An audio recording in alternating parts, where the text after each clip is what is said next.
Je voudrais tout d'abord remercier Dr Etzmen de m'avoir donc invité à cette rencontre scientifique, bien sûr axée sur le partage, l'apprentissage. Et puis, on va aborder aujourd'hui une thématique d'un intérêt indéniable dans notre secteur de la biologie, c'est la lecture interprétative de l'électrophorèse des protéines sériques. D'emblée, je déclare l'absence de tout conflit d'intérêt relatif à mon intervention qui vise, comme je viens de le dire, le partage de ma modeste expérience dans ce volet, dans un esprit de rigueur et de neutralité scientifique, sans aucune interférence ou aucun intérêt autre que ça. Donc, je voudrais également féliciter Dr Etzmen et son équipe, ses collaborateurs, pour la qualité de l'organisation. Et sans plus tarder, donc, je vais donner un petit aperçu sur ces techniques que vous connaissez parfaitement bien et je vais rappeler quelques bonnes recommandations ou quelques bonnes pratiques, bien sûr, pour assurer une fiabilité de l'interprétation. Donc, l'électrophorèse des protéines sériques, comme vous le connaissez, constitue en fait ou fait aujourd'hui partie des examens biologiques dits d'entrée et peut être prescrite bien sûr à titre systématique. C'est une technique qui est simple, de réalisation rapide et elle présente un intérêt diagnostique certain et mérite quand même une attention particulière de la part du biologiste. On l'appelle dans le jargon biologique technique séparative, qualitative à éléments quantifiables, parce qu'à travers le tracé électrophorétique, on arrive quand même à détecter certaines anomalies qualitatives et bien évidemment à travers la quantification des différentes fractions, cela va nous donner un reflet sur l'ensemble des protéines sériques et va permettre d'orienter certaines explorations complémentaires nécessaires dans différents contextes.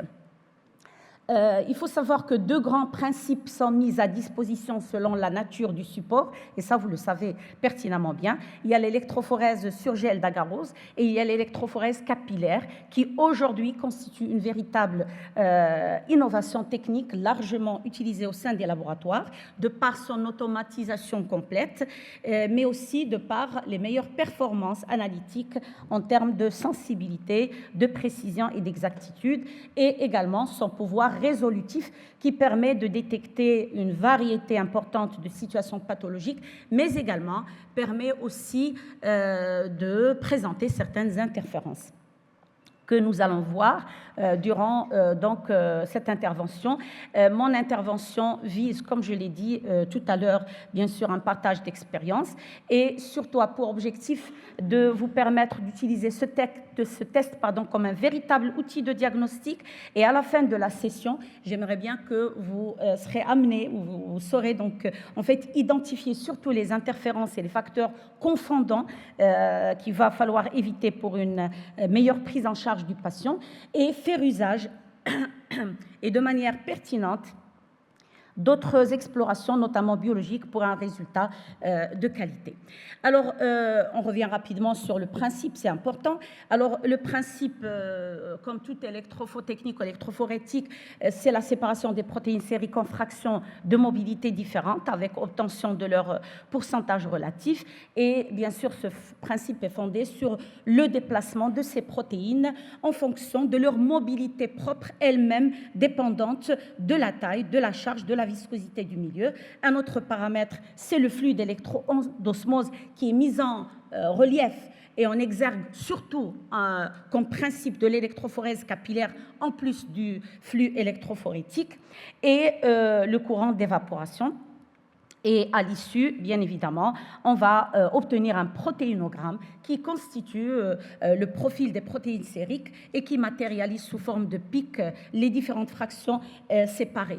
Et j'insiste sur une chose, c'est que la composition globale de chaque fraction identifiée sera indépendante de la méthode. C'est-à-dire on va trouver une composition similaire aussi bien sur le gel que sur l'électrophorèse capillaire, mais mais, et ça un grand mais, la mobilité de certaines protéines au sein d'une même fraction donnée peut varier en fonction du gel. Ça veut dire que vous pouvez trouver des fractions protéiques qui migrent dans une zone en électrophorèse sur gel et dans une autre en électrophorèse capillaire. Donc attention à ne pas changer de méthode en fait lors du suivi du patient, surtout en cas de suivi de gammapathie monoclonale. Donc, 6 fractions sont en fait identifiées. La fraction protéine qui contient essentiellement, la fraction albumine qui contient essentiellement l'albumine, la zone alpha qui contient précisément les protéines de l'inflammation. Zone 1, c'est l'orosomucoïde avec l'alpha-1 antitrypsine. Et c'est là où, c'est de ça dont j'ai parlé tout à l'heure, l'orosomucoïde qui va migrer en avant de l'alpha-1 antitrypsine en électrophorèse capillaire et serait non visible en électrophorèse sur gel. La zone alpha-2 englobe l'alpha-2 macroglobuline, l'aptoglobine et un faible taux d'IgA. Et dans la zone bêta, nous avons 40% des IgA, fraction du complément essentiellement, et on a le pic en bêta 1 de la transférine, comme vous le voyez ici, et le pic bêta 2 qui compte en fait les protéines ou les fractions du complément, mais aussi la CRP qui peut migrer au niveau de la jonction bêta-gamma. C'est très important ces notions parce que c'est ça ce qui va vous permettre de, bien sûr, d'interpréter les résultats et de pouvoir s'orienter ou non vers une immunoglobuline monoclonale. Et enfin, la fraction gamma, qui compte 95% des IgM et 60% des IgA, sous forme, écoutez bien, d'un continuum d'allure gaussienne. J'insiste beaucoup sur cette allure gaussienne qui constitue la version normale.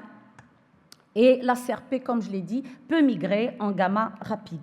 Alors, bien sûr, je précise que cela doit se faire sur un prélèvement sérique. Je reviendrai sur ça. Eh bien, associé à cette analyse qualitative, il y a une quantification possible à partir du dosage des protides totaux avec une détermination des pourcentages des différentes fractions. Et il y a une obligation légale pour tout biologiste d'accompagner chaque résultat d'un commentaire. C'est ce qui met en exergue l'intérêt d'établir un thésaurus de commentaires préétablis pour pouvoir homogénéiser les pratiques au sein de l'équipe du laboratoire. J'insiste sur la variabilité intertechnique avec une supériorité de résolution en électrophorèse capillaire, mais sachez que les performances sont globalement concordantes des deux techniques et les bases physiopathologiques d'interprétation sont similaires. Alors, l'électrophorèse, quand on parle de l'électrophorèse des protéines sériques, c'est certes un tracé, mais c'est 1000 diagnostics.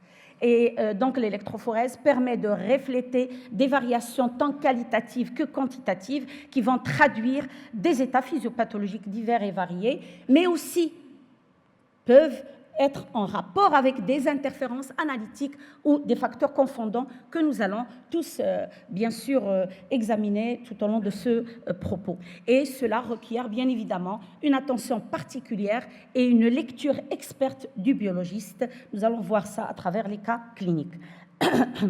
Je voudrais quand même insister sur un point très important, c'est la zone des gamma-globulines. C'est une zone qui a un intérêt un peu particulier dans la mesure où elle peut refléter des anomalies qui peuvent constituer la clé d'une réflexion diagnostique. Cette zone, elle est normalement représentée par une courbe gaussienne, comme je l'ai dit tout à l'heure, témoignant d'une répartition polyclonale.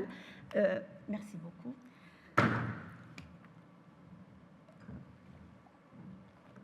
Qui témoigne d'une répartition polyclonale des immunoglobulines physiologiques et sur le gel, vous allez voir, donc une zone gamma colorée de façon diffuse. Cette zone peut faire l'objet de modifications possibles qui peuvent être soit d'origine physiologique, en rapport avec le vieillissement, ou pathologique en rapport avec une stimulation antigénique suite à une infection bactérienne, virale, parasitaire ou suite à une réponse auto-immune. Et cela va se traduire par des profils électrophorétiques particuliers au niveau de cette zone gamma, soit la restriction d'hétérogénéité, qui constitue quand même un contexte un peu compliqué, soit une oligoclonalité, voire même un aspect monoclonal. Alors, la restriction d'hétérogénéité complique, comme je viens de le dire, donc l'interprétation de l'électrophorèse, et elle a été définie par le groupe de travail du Collège national de biochimie des hôpitaux en 2006 comme étant une répartition gaussienne des gamma-globulines qui n'est plus respectée, c'est-à-dire ce profil dont je viens de parler, qui est gaussien, n'est plus respecté, avec une perte de symétrie, comme le montre donc la figure du profil des gamma sans pic étroit. Et donc là, la courbe d'intégration montre plusieurs points d'inflexion et cette restriction d'hétérogénéité serait en rapport avec une diminution de la diversité de synthèse des gamma-globulines et peut avoir des origines multiples et être transitoire ou durable. La différence avec un aspect monoclonal, c'est qu'en immunofixation, vous n'allez pas avoir de bande monoclonale, tout simplement. Alors, attention à cette restriction d'hétérogénéité lorsqu'elle est accompagnée d'une hypogamma-globulinémie chez un adulte sans étiologie identifiée. À ce moment-là, ça doit vous amener à faire une immunofixation à la recherche de chaînes légères libres monoclonales, notamment. Et comme je viens de le dire, la restriction d'hétérogénéité constitue un aspect le plus difficile à interpréter parce que ça pose la question de l'existence ou non d'un composant monoclonal. On va le voir à travers certains cas cliniques. Maintenant, qu'en est-il du profil oligoclonal des gamma-globulines, comme le montre la figure? Eh bien, ce profil-là, il est défini par la présence de plus de 2 pics étroits et il est dû à la synthèse de plusieurs idiotypes et isotypes d'immunoglobulines par une sélection d'un petit nombre de plasmocytes. Donc, en voyant donc ces différents profils, que ce soit de restriction d'hétérogénéité ou d'aspect oligoclonal, il est d'un intérêt incontestable pour le biologiste de mettre en place une harmonisation au sein de son équipe à l'aide de commentaires interprétatifs préétablis et de définir quels sont les critères correspondant aux différents profils avec des réponses homogènes, ce qui va faciliter l'interprétation des résultats. On se pose la question suivante, pourquoi et quand explore-t-on le profil protéique du sérum? Eh bien, les indications sont nombreuses, mais celle qui est la plus incontestable et qui a été ou qui figure dans les panels recommandés aussi bien par la Haute Autorité de Santé que par l'IMWG, l'International Myeloma Working Group, c'est la détection d'une immunoglobuline monoclonale. L'électrophorèse des protéines sériques, comme vous le savez, fait partie du bilan initial dans le diagnostic, l'évaluation pronostique et le suivi de l'efficacité thérapeutique. Alors, comment assure-t-on une qualité meilleure de cette prestation et garantir une interprétation adéquate et appropriée? Eh bien, pour cela, il faut qu'il y ait une corrélation avec la clinique. L'électrophorèse des protéines sériques, c'est un examen très utile s'il est corrélé à la clinique. Et comme tout autre examen de la biologie, un résultat erroné de l'EPS, de l'électrophorèse des protéines sériques, c'est un mauvais diagnostic et c'est une prise en charge inadéquate, inappropriée, avec une mauvaise décision thérapeutique pour le patient. Donc, ceci m'amène tout simplement à vous parler des bonnes pratiques de réalisation de cette électrophorèse des protéines sériques, notamment la maîtrise de toutes les étapes du macroprocessus analytique, cœur de métier du laboratoire, à savoir l'étape pré, les étapes pré, per et post-analytiques, qui constituent la base d'une interprétation adaptée au contexte, fiable et utile aussi bien pour le patient et le prescripteur. Et bien sûr, là, tout de suite, on va voir quelles sont ces recommandations de bonne pratique. La première, c'est la qualité de l'échantillon. On ne peut pas obtenir un bon résultat sur un mauvais prélèvement. Ça, je l'ai toujours répété à mes étudiants lors des cours présentés et dispensés.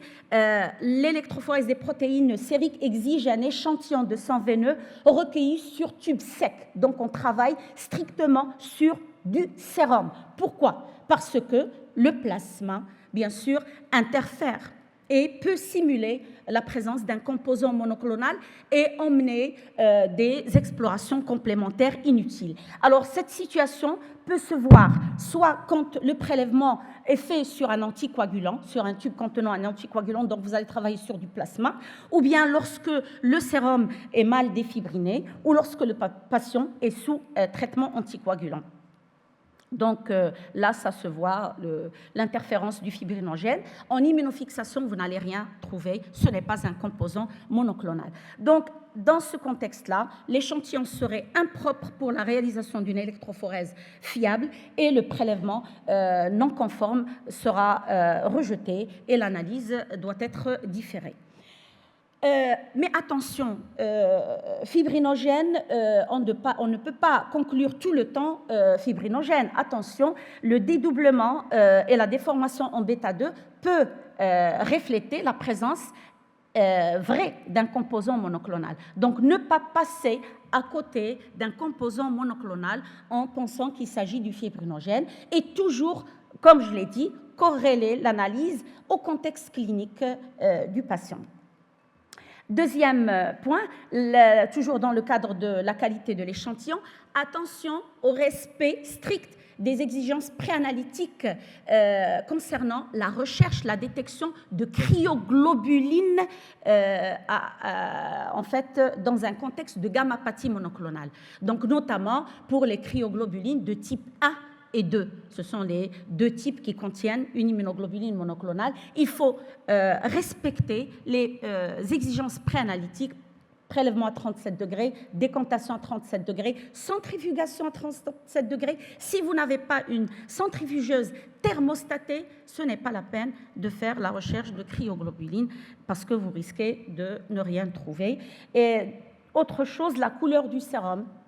Faire très attention à la couleur du sérum, s'il est hémolysé, s'il est ictérique, s'il est trouble, s'il est chileux ou précipité, parce que ça va engendrer des interférences. Alors, parmi ces interférences, l'hémolyse donc va entraîner la formation de complexes aptoglobine-hémoglobine qui va migrer en zone alpha-2 et l'hémoglobine qui va migrer en zone bêta-2 et cela peut simuler la présence d'un composant monoclonal.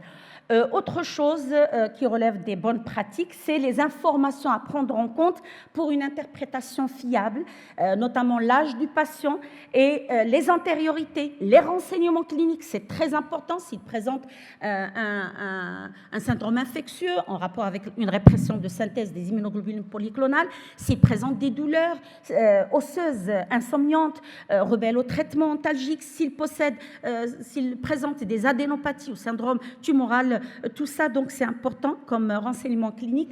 Les éventuels traitements en cours et examens subis dans les jours précédents qui peuvent interférer et simuler la présence d'un composant monoclonal. Et vous avez ici des exemples d'interférences de certains produits de contraste iodé ou bien l'interférence de certains antibiotiques aussi.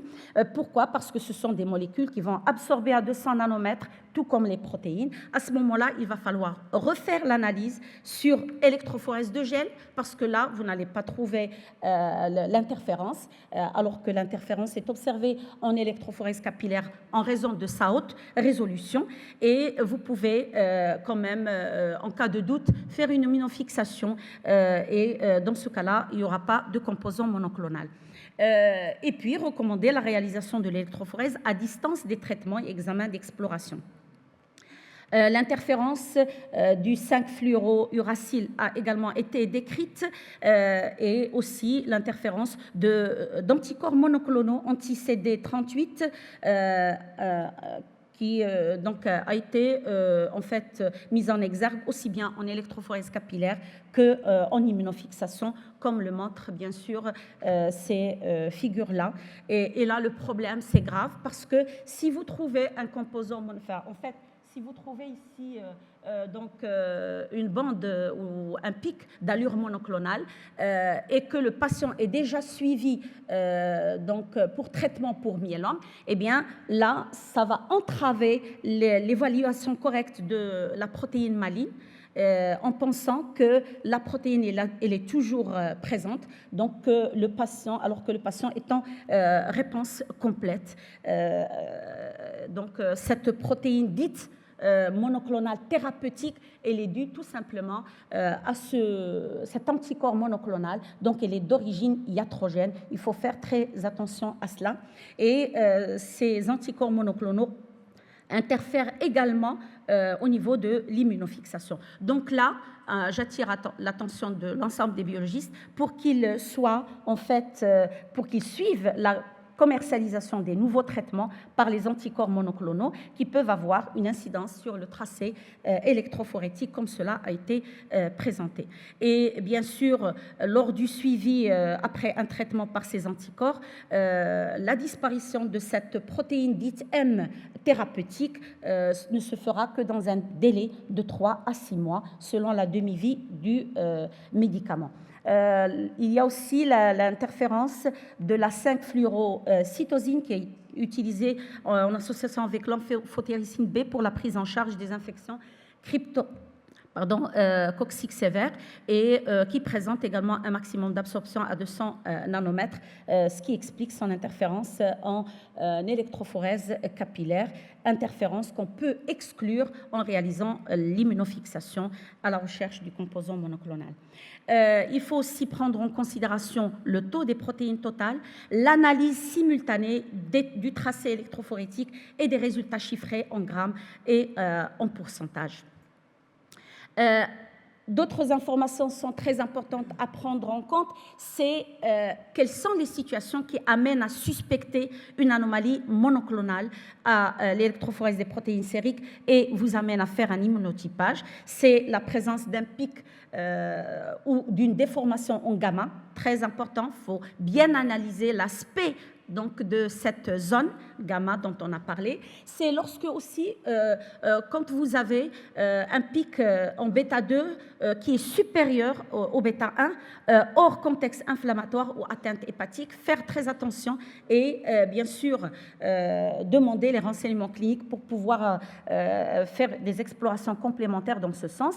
Lorsqu'il y a augmentation isolée ou non de la zone bêta 1, hors contexte d'hémolyse ou d'anémie ferriprive, lorsque la valeur de alpha-2 du patient est supérieure à la valeur alpha-2 de la référence hors contexte inflammatoire. Donc, toutes ces situations doivent vous amener à rechercher un composant monoclonal. Une autre situation, c'est l'hypogamma-globulinémie. Lorsqu'elle est de cause inconnue, sans autres anomalies ou déformations visibles, elle doit faire rechercher la présence de chaînes légères libres monoclonales dans les urines par technique sur gel. D'autres informations, c'est la quantification du pic monoclonal. Cette quantification, il y a deux modes, bien sûr, de quantification qui ont été décrits. Le mode orthogonal du sommet à la base et le mode vallée à vallée. L'essentiel, c'est de pouvoir suivre le patient avec le même mode de quantification parce que ça change nettement.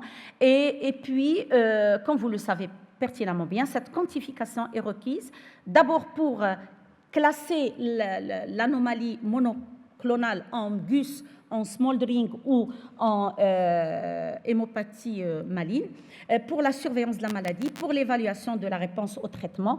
Et donc là, ça a été recommandé par l'intergroupe francophone du myélome d'adopter le mode orthogonal pour une harmonisation de l'analyse des électrophorèses des protéines sériques.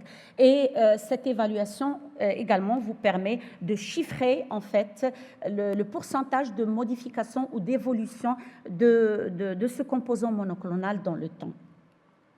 À votre disposition des options disponibles pour analyse des courbes par électrophorèse capillaire, c'est par exemple le zoom. Si vous voulez donc voir ce qui se passe dans la zone des gamma, vous pouvez utiliser l'option zoom.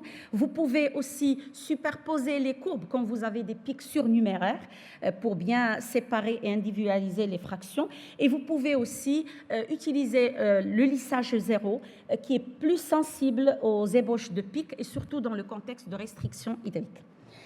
restriction pardon, d'hétérogénéité. Donc là, je passe à la discussion des cas cliniques et je voudrais préciser d'emblée qu'il serait illusoire de prétendre vous présenter un tableau exhaustif de toutes les situations cliniques qui existent. Les variations tant qualitatives et quantitatives sont nombreuses, variées, peuvent être subtiles et les interférences aussi imaginaires et déroutantes. Donc j'ai opté pour une sélection de cas cliniques représentatifs atypiques des fois, piégeux pour en fait susciter votre et titiller votre curiosité en espérant répondre à vos attentes. Bien, donc premier cas, patient, 64 ans. Je vais descendre, c'est mieux. Donc, patient.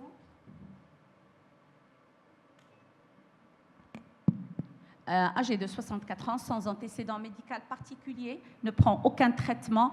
Le bilan de contrôle d'aptitude, donc cette demande d'électrophorèse entre dans le cadre du bilan de contrôle d'aptitude du centre d'expertise médicale du personnel paramédical, personnel navigant. Qu'est-ce que vous pensez de ce profil? Hein? Très bien. Donc, c'est un profil qui présente des taux et des concentrations des fractions qui sont tout à fait normaux, absence de bande étroite, aspect gaussien de la zone des gamma-globulines. C'est un profil quantitatif et qualitatif sans anomalie notable. Deuxième cas. Oui, mais bon, c'est sans importance. Patiente âgée de 22 ans, sans antécédent médical particulier, aucun traitement en cours. La clinique révèle un œdème généralisé, mou bilatéral, indolore, touchant les membres inférieurs, la face, y compris les lèvres. Quelle est votre interprétation? Hein? Oui. D'abord, il faut commencer toujours par évaluer le taux des protides de Toto. C'est très important. Donc là, on se retrouve avec une hypoprotéinémie. D'accord? Et quel est le retentissement sur les différentes fractions?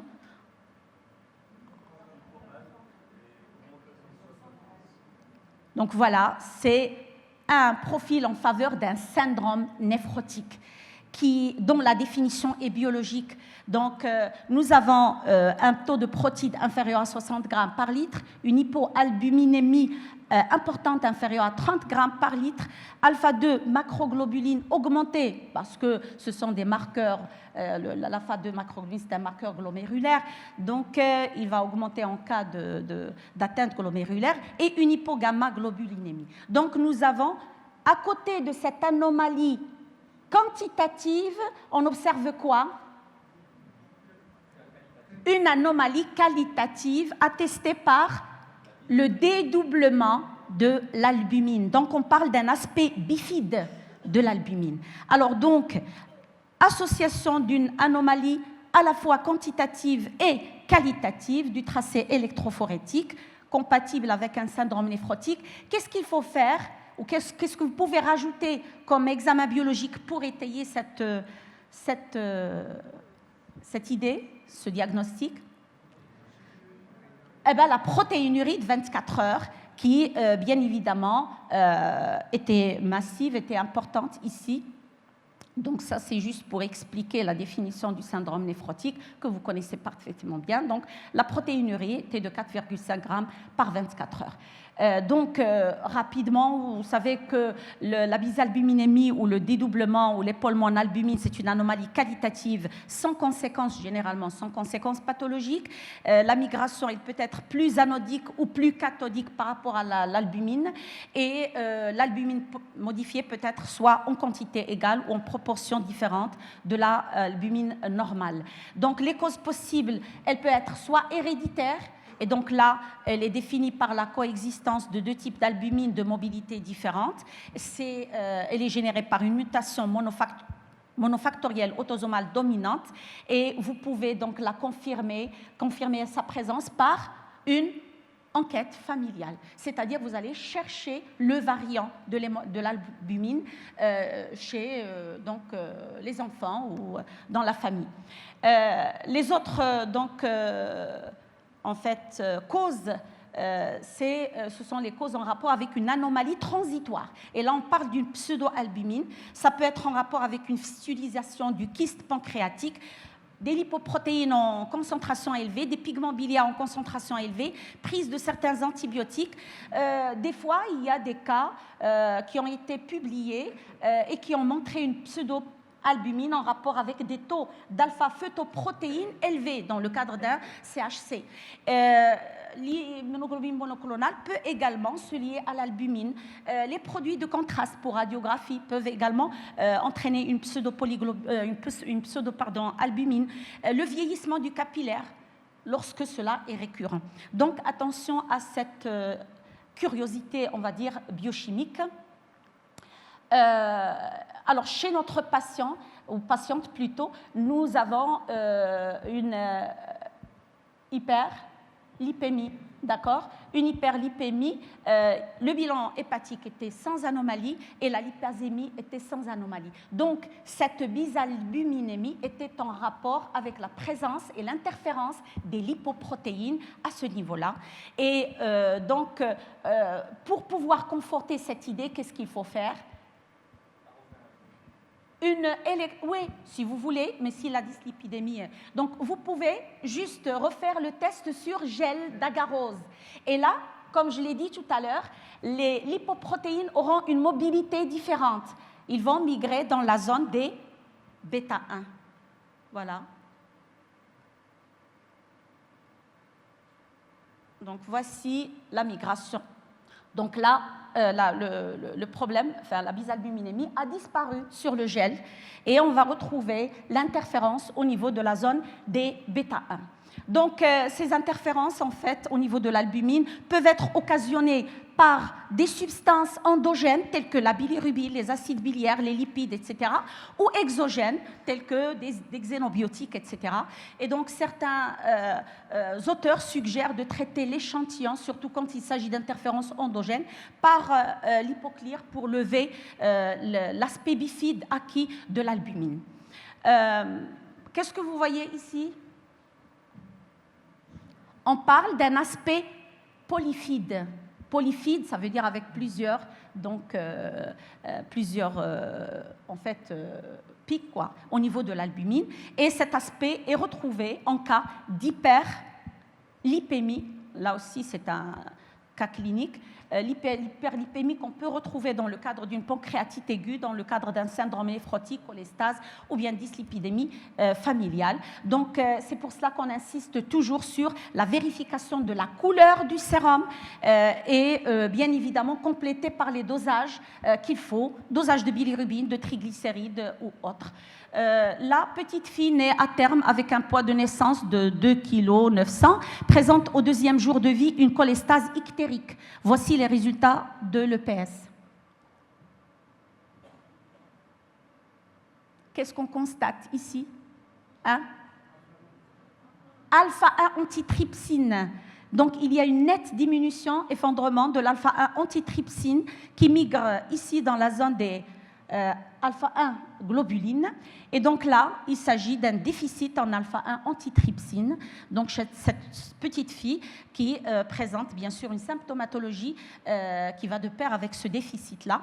Et donc c'est le séquençage du gène SERPINA qui va permettre de porter le diagnostic. Et bien évidemment, avant ça, vous pouvez quantifier et faire le dosage de l'alpha-antitrypsine en immunonéphélémétrie. Et également, vous allez retrouver la même anomalie dans la famille. Un problème par rapport à ce déficit et son dépistage, c'est que l'électrophorèse des protéines sériques ne semble pas sensible dans ce contexte-là, parce qu'il suffit d'avoir association avec un syndrome inflammatoire pour que ce déficit ne soit pas, bien sûr, révélé. Donc, voilà, faire attention à ça. Cas clinique numéro 3, patiente de 80 ans avec un adénocarcinome avec métastase. Syndrome inflammatoire, très bien. Donc, le syndrome inflammatoire est attesté par l'hypoalbuminémie, l'augmentation de la zone alpha-2, parce que dans la zone alpha-1 et alpha-2, il y a des protéines dites protéines positives de l'inflammation. Et puis, vous pouvez avoir aussi élévation des bêta-2 globulines en rapport avec l'hypercomplémentémie, et puis une hypergamma-globulinémie polyclonale qui peut s'intégrer dans ce contexte-là. Femme de 25 ans,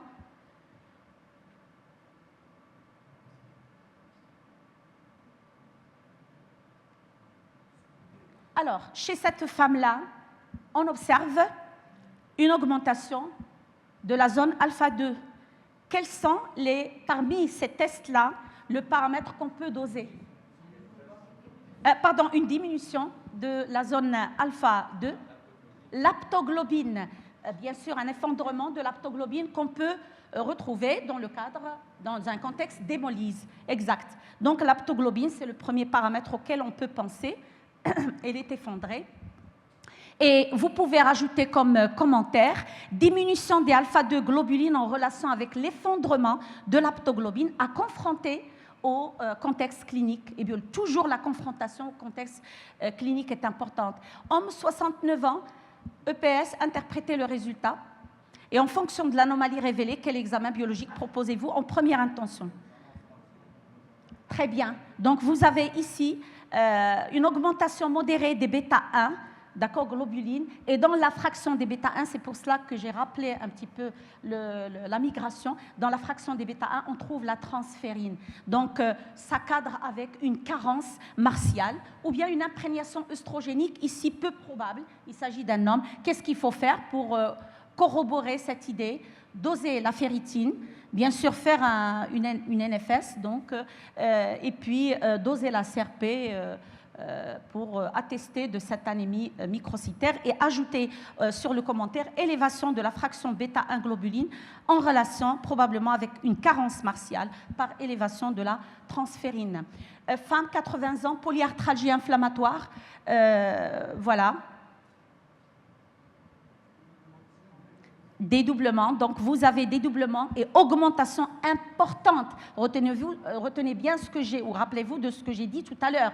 Vous voyez, si bêta-2 est supérieur à bêta-1, là, il va falloir suspecter la présence d'un composant monoclonal. Et bien sûr, le contexte clinique peut le confirmer, enfin, en fait, le rajouter. Et donc là, vous faites un immunotypage. Et que révèle l'immunotypage? Il révèle, comme vous le voyez ici, vous avez soustraction occasionnée par les IgA et les chaînes légères lambda. Donc, c'est une IgA lambda. 65 ans, c'est un bloc bêta-gamma, tout simplement, et donc à confronter aux données cliniques et biologiques du patient. Patiente de 96 ans, infection par SARS-CoV-2. C'est un profil de restriction d'hétérogénéité. Si vous allez donc faire une immunofixation, vous n'allez rien trouver. Hein. La personne, elle est vieille. Il y a un contexte d'infection par le SARS-CoV-2. Donc, syndrome inflammatoire pour plus restriction d'hétérogénéité des gamma-globulines. La même chose ici.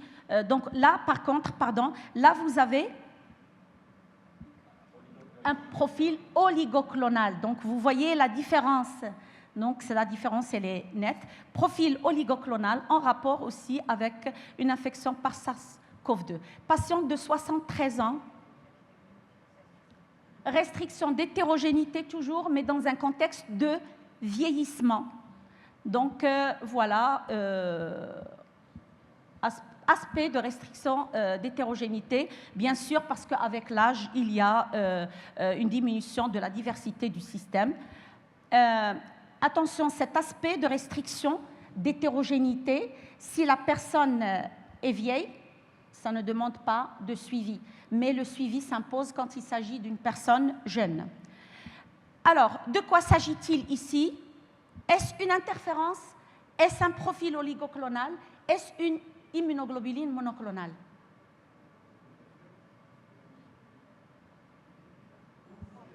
Hein? Regardez l'aspect des pics, c'est un aspect étroit. Donc là, voilà, c'est probablement une présence d'une IgM.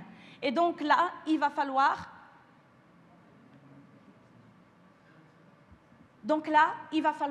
faire une immunofixation. Alors, une immunofixation qui a révélé la présence d'une IgA monoclonale sous différentes formes de polymérisation. Donc, elle était polymérisée. C'est ce qui a donné cet aspect trifide, en fait, de la zone, au niveau de la zone gamma. Donc, qu'est-ce qu'il faut faire pour lever ce facteur, pour lever cette ambiguïté? Il faut traiter le sérum par du bêta-mercaptoéthanol, qui va donc dépolymériser. Et après, si vous allez refaire l'électrophorèse, vous allez voir qu'il y a absence de... Donc, probable IgM sous forme polymérisée. Donc, voilà, différents degrés de polymérisation. C'est une IgA kappa. C'est un facteur confondant. Là, qu'est-ce que vous avez? C'est une interférence profil oligoclonal, une IgM. C'est un profil oligoclonal. Vous n'avez pas des pics qui sont vraiment très pointus. Donc, profil oligoclonal. Donc là, l'immunofixation a montré une IgM kappa, une IgG kappa et une IgG lambda qui confirment l'oligoclonalité des immunoglobulines. Alors, 56 ans, ça c'est un cas clinique très intéressant et très récent, hein. Il est de 2025. Consultation en cardio pour prise en charge d'une poussée d'insuffisance cardiaque globale inaugurale. L'écho-cœur montre une hypertrophie concentrique du VG, suspicion d'amylose cardiaque. La biopsie des glandes salivaires avec coloration au rouge Congo était négative. L'IRM cardiaque a confirmé le dépôt d'amyloïde cardiaque et une EPS a été demandée. Voici l'EPS. Qu'est-ce que cela montre? La présence d'un pic d'allure monoclonale migrant dans la zone des gamma-globulines chiffrées à 11,4, hein, c'est ça, grammes par litre. Qu'est-ce qu'il faut faire ici? Ben, il faut compléter par une immunofixation. Eh bien, donc, une immunofixation et puis, bien sûr, tout le reste là. Donc, l'immunotypage sérique a montré une IgG lambda. Il faut également réaliser une immunofixation urinaire qui a révélé la présence de chaînes légères libres monoclonales d'isotypie lambda. Et donc, là, on est dans un contexte, bien sûr, il faut chercher les critères CRAB, et les critères SLIM. Hein? Donc, pourcentage de plasmocytes, s'il est supérieur à 60%, le ratio chaîne légère libre impliquée, non impliquée, l'IRM à la recherche de lésions focales, etc. Et chez ce patient-là, vous aviez donc aussi les marqueurs de nécrose myocardiaque ou myocardique, la troponine qui était très élevée. Il y avait même le NT-proBNP également élevé et le ratio était en faveur, bien évidemment, de chaîne légère lambda. Donc là, il s'agit, donc quand on a complété par la ponction sternale, on a trouvé une plasmocytose à 20% qui a été sous-estimée. Pourquoi? Parce qu'on a observé des nids plasmocytaires qui ne seront pas comptabilisés. Et la BOM a montré un aspect morphologique et immunohistologique d'infiltration médulaire plasmocytaire compatible avec un myélome multiple. Donc ce cas-là illustre un cas d'amylose AL associé à un myélome multiple, généralement de mauvais pronostic. Alors, 51 ans, anémie, hémoglobine A8,2, normochrome, normocytaire arégénérative. Voici le bilan ou l'électrophorèse des protéines sériques. Qu'est-ce que vous voyez? Une déformation au niveau de la zone des gamma. Le taux de protides, il est normal, hein, et vous avez surtout une hypogamma. Donc, ça doit attirer votre attention pour faire une immunofixation. Donc, bien évidemment, l'immunofixation a montré quoi? La présence d'une bande étroite. Donc, on la retrouve au niveau de l'ELP, ici, et elle correspond à des chaînes légères kappa. Qu'est-ce qu'on peut répondre ici? Hein? Présence de chaînes légères libres. Monoclonal, kappa. Hein, on rend le résultat comme ça.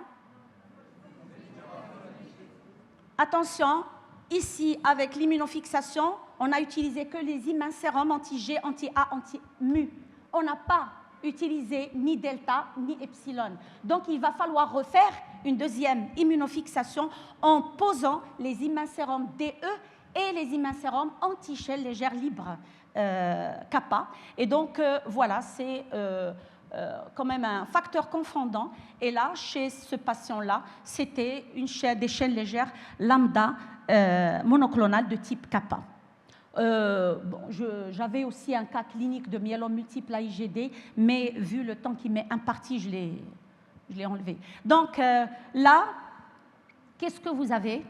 Donc un homme de 28 ans, hein, c'est un cas clinique de ma base de données. Un homme de 28 ans, j'ai fait exprès de vous le présenter pour vous dire que l'âge généralement des hémopathies malignes, c'est au-delà de 40 ans, 50 ans. Ici, on voit de plus en plus des cas jeunes. Donc 28 ans, anémie normochrome normocytaire, hypercalcémie corrigée par rapport à l'albumine, une créatininémie à 14 avec un DFG inférieur à 40 ml par minute par un 73 mètres carrés de surface corporelle. Le PS demandé. Que montre le PS? D'abord, une hyperprotidémie à 92 grammes par litre et nous avons une hypoalbuminémie, enfin bien sûr, on va dire un petit syndrome inflammatoire, mais surtout ce qui attire l'attention, c'est l'hypogamma et la présence d'un dédoublement en bêta 2 chiffré à... C'est un composant monoclonal. Hein. Alors, qu'est-ce qu'il faut faire ici? Il faut faire un immunotypage, d'accord? Donc, un immunotypage, quand on dit hypogamma dans ce contexte-là, alors que le composant monoclonal migre en bêta, ça veut dire ça renvoie vers cette notion de répression de synthèse des autres immunoglobulines polyclonales qui exposent à un risque infectieux pour le patient dans un contexte pareil. Donc, on fait l'immunotypage. Qu'est-ce qu'il a montré, l'immunotypage? Le pic a disparu avec les anti-IgA et les chaînes légères lambda. Donc, c'est une IgA lambda sous forme polymérisée. Voilà. Donc, sous forme polymérisée. Et donc là, voilà, la polymérisation, il faut le retenir, elle s'observe uniquement avec les IgA, les IgM et les chaînes légères, pas avec les IgG. Donc, voilà. Donc, là, voilà, les IgD, les IgE ne polymérisent pas. Donc là, qu'est-ce qu'on a fait? On a traité le sérum avec le mercapto, le bêta-mercapto-éthanol. Et regardez, donc au début, nous avions 2 bandes d'allure monoclonale au niveau de la zone à l'immunofixation, de la zone des IgA et des chaînes kappa totales. Et puis après des polymérisations, on retrouve un aspect unique. Donc, c'est une IgA lambda sous forme polymérisée. 69 ans, asthénie, polyarthralgie, anémie normochrome normocytaire, EPS demandé. Hein, on a vu ça, non? Oui. Donc, qu'est-ce que vous constatez ici? Ce qui attire votre attention, c'est l'hypogamma. Donc, l'hypogamma, nous avons donc, avec augmentation de bêta 2 supérieure à bêta 1, etc. Donc, l'immunofixation a révélé la présence de chaînes légères libres monoclonales de type kappa qui étaient présentes aussi dans les urines. Attention, donc ce dédoublement que nous avons vu ici peut être provoqué par du fibrinogène, comme je l'ai dit tout à l'heure. Donc, c'est pour cela qu'on insiste sur la phase préanalytique et sur les renseignements cliniques relatifs aux patients. 75 ans, lombocytalgie, EPS demandé. Regardez le taux des protides totaux. Moi, j'ai eu des cas avec 150-160 grammes par litre de protides totaux. Ici, c'est 103. Vous avez la présence d'un pic d'allure monoclonale migrant dans la zone des gamma, chiffré à 43 grammes par litre. Donc, qu'est-ce qu'on fait? Une immunofixation ou un immunotypage. Donc, l'immunotypage, il a montré ça permet donc l'immunotypage, en fait, quelle est son utilité? Il va vous permettre d'identifier le composant monoclonal. Est-ce que c'est une IgG, IgA, chez légère lambda, chez légère libre? Dans ce cas-là, on s'oriente vers le myélome multiple. On s'oriente, hein, on ne pose pas le diagnostic en biochimie. Si c'est une IgM, on s'oriente vers une gammapathie, enfin une macroglobine de Waldenström. Bien sûr, en fonction du taux, en fonction des autres explorations complémentaires, bien sûr, on peut passer de l'AMGUS vers le smoldering, vers le myélome ou la macroglobine de Waldenström. Donc là, les critères ont été définis récemment par l'IMWG et permettent bien sûr de porter le diagnostic. Donc là, on fait tout ce qui se rapporte avec la détermination des critères Crabbe-Slim, d'accord? Et puis, on évalue les immunoglobulines polyclonales. Le dosage des immunoglobulines, le dosage pondéral, il est indiqué essentiellement pour évaluer la répression de synthèse des immunoglobulines polyclonales et n'est pas indiqué, sauf exception, pour évaluer le composant monoclonal dont l'évaluation se fait à l'électrophorèse des protéines sériques. Exception faite pour les IgD et les IgA. Les IgA, pourquoi? Parce qu'elles migrent souvent en zone bêta, et dans cette zone, il y a les fractions du complément qui augmentent, et donc vous n'allez pas pouvoir évaluer avec précision ce composant. Et les IgD, bien évidemment, à cause de leur taux très minime dans le sang. Donc voilà, donc ça permet d'évaluer le risque infectieux. Donc chez ce patient-là, on a trouvé 80% de plasmocytes dystrophiques avec présence de formes immatures. Et donc, il y a d'autres paramètres biochimiques qui vont permettre d'évaluer le pronostic. C'est la classification ou le score ISS en cas d'absence d'insuffisance rénale et le score ISS révisé ou RISS en cas d'insuffisance rénale présente. Donc, ce n'est pas l'objet de notre propos. Donc, chez ce monsieur, le même patient, on a fait une EPS de contrôle 6 ans après. Qu'est-ce que vous en pensez? Hein? On est passé donc d'un composant monoclonal, d'un profil de monoclonalité vers un profil de restriction d'hétérogénéité. Donc le profil de restriction d'hétérogénéité se voit aussi dans le cadre de suivi du myélome. Donc voilà. 66 ans, hépatite virale C, se présente avec un tableau de vascularite systémique associant purpura vasculaire, neuropathie périphérique, néphropathie glomérulaire, arthralgie, débit de filtration glomérulaire 52 ml par minute, profil électrophorétique en électrophorèse capillaire. Qu'est-ce que vous en pensez? Il y a une déformation dans la zone des gamma, taux de protéines normal. Qu'est-ce qu'on fait? À quoi vous pensez d'abord? À quel diagnostic vous pouvez penser chez cette patiente de 66 ans?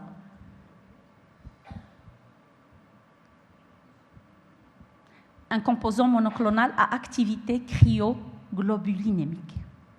Donc, on fait dans ce cas-là, attention aux conditions préanalytiques, attention au prélèvement, c'est surtout les conditions préanalytiques. Donc chez cette patiente, ce qu'on a constaté, mis à part la déformation en gamma, on a constaté que le taux de protidémie variait d'un jour à l'autre. Tantôt on trouve 71 grammes par litre, tantôt on trouve 82, 84, 88 grammes. C'est qui caractérise le profil des cryoglobulines. Parce que si la cryoglobuline précipite et si les conditions préanalytiques ne sont pas respectées, eh ben, vous allez avoir un taux bas. Et si vous respectez, donc, dans certains cas, les conditions, vous allez avoir un taux augmenté et ainsi de suite. Donc, purpura vasculaire, neuropathie, néphropathie, etc. Donc, c'est un contexte clinique qui oriente vers la recherche d'une cryoglobuline.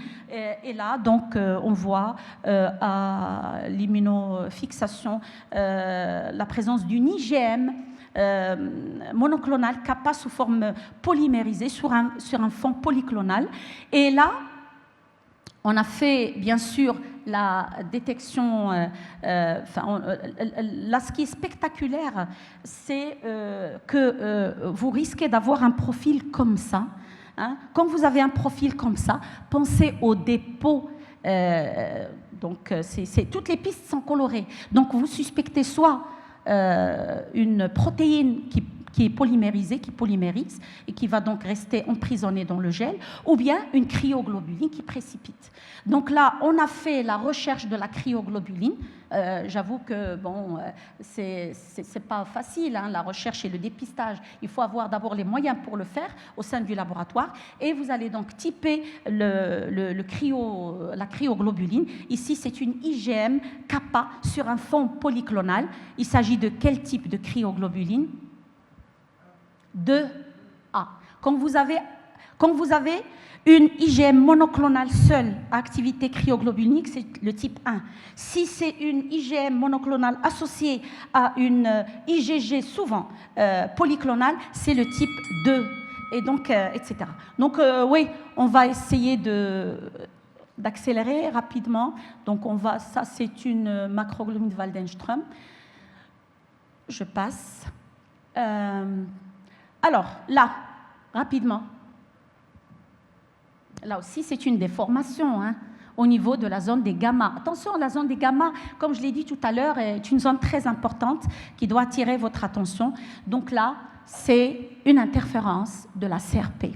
Donc là, quand vous voyez un profil comme ça, vous avez le choix entre deux choses. Soit c'est une immunoglobuline monoclonale, soit c'est un facteur confondant en rapport avec la CRP qui migre dans la jonction bêta-gamma.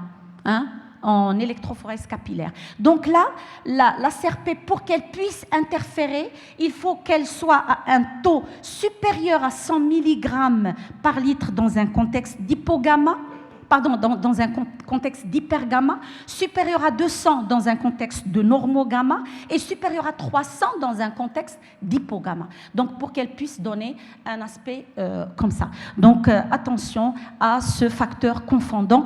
Et là, si vous avez un contexte inflammatoire, ce n'est pas la peine de faire l'immunotypage. Et vous allez donc contrôler le PS à distance. Donc, en conclusion, qu'est-ce qu'on peut dire?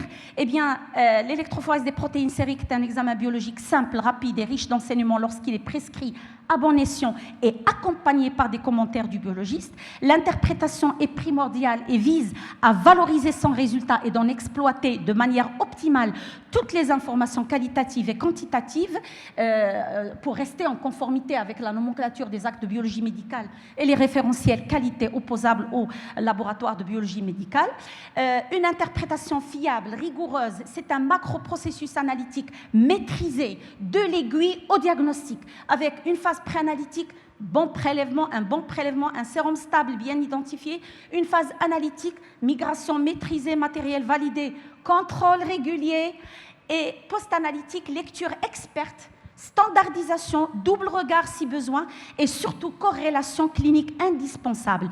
Toujours relier le tracé du patient, le tracé au patient. Hein, on est là pour interpréter un résultat relatif à une prise en charge de patient. Donc, on souligne l'intérêt du dialogue clinicien-biologiste. Et puis, établissement d'un thésaurus de commentaires prêts à l'emploi pour homogénéiser les pratiques entre biologistes du même laboratoire et garantir des prestations de conseil de qualité bien compréhensibles par les cliniciens. Et puis enfin, les interférences possibles sont diverses, elles peuvent être endogènes et exogènes comme vous l'avez vu, d'où l'importance pour les biologistes de les reconnaître et de les connaître et de comprendre comment les différentes méthodes sont affectées.